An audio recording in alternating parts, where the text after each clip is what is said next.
Essaawa zino tuba tuyingiddewo wano ku Prejani Media okusobola okuba nga tukuwa updates ezigenda maaso mu ggwanga lyattu Uganda. Omupya tugamba subscribinga onyige n'akade oleme kusubwa mawulire gagenda maaso mu ggwanga lya Uganda. Okujjukizaako nga osobola ogenda ne ku website yaffe emanyiddwa nga prejanmedia.com okusobola okuba nga ofuna amawulire gonna agaba geetooloola mu ggwanga lyattu Uganda. Yes, amakya ga leero munzikirize nsobole okuba nga mbatuusaako story gye tuyina.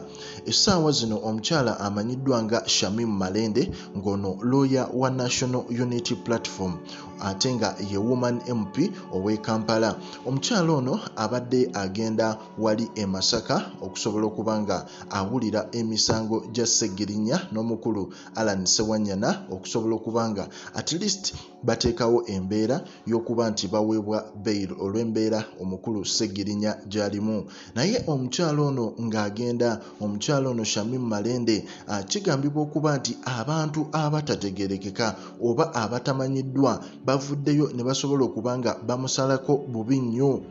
Era mu kumusalako Emotokaye ne bagikuba yonna emipiira ne bagyasa ne maaso ne bagikuba bubi nnyo, yadde ye ng'omuntu Mukama asobodde omuyamba talina yadde ekimutuuseeko olw'ensonga nti bano ababadde bamulumbye babadde bagezaako kuteekawo either kumulemesa genda Masaka mu kooti oba kuteekawo ddire nga bagezaako okussaawo ddire aleme kutuuka mu budde omukyalo oyo Shamim Malende.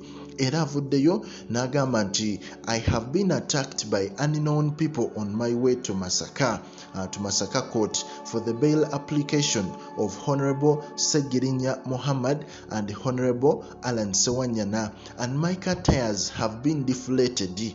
So yeyensi mwe tutambulira ffe abali mu ggwanga erya Uganda oba ffe banna Uganda olw'ensonga nti omukyalo ono ye nga ye munnamateeka, naye ate ng'otunulira omusango gwa Ssegirinya ne Allan Ssewanyana kirabika gulimu abantu ab'enjawulo abataagala abakulu bano baveeyo mu kkomera olw'ensonga nti omukyalo ono enfunda eziwera abadde atiisibwatiisibwa okuba nga agwesonyiwa. Naye nga womanyi omuntu nga yasoma amateeka waliwo ebintu ebiba nga tebikyasobola kumulya.